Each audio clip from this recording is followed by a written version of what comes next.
we have to make sure everything's super tight because it's going to live permanently floating. Yeah. Is this the center right here? Okay, so this one's tight.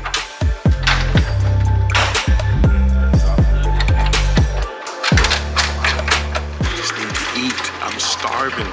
I'm ready to eat.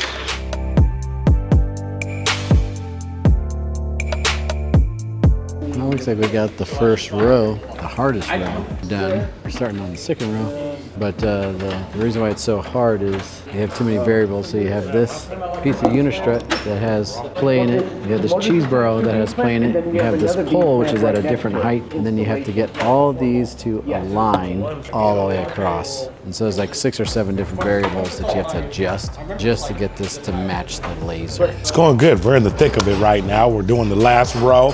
You know, everything's going great. We got power. We routed half of the data. We're in a good position right now, you know, and it's all going to be in effect here in a couple hours. You've been fed, so. Trying to get you the.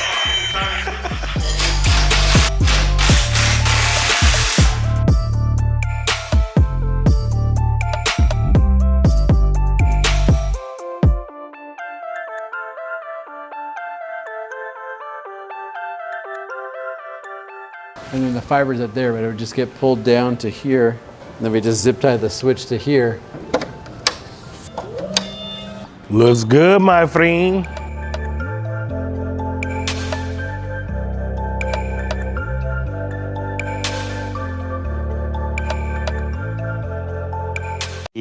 Hours later. Yo, what's up? It's Ben with Digital Dreams. It is now 11:08 p.m. Wednesday, April 16th. I've been up since 4 a.m.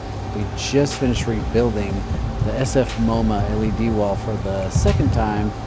We have a video where we installed it the first time, 34 cabinets wide. We have a video where we de-installed it. Now you can see where we reinstall it, 14 cabinets wide by 4 tall. Check it out. See you guys later.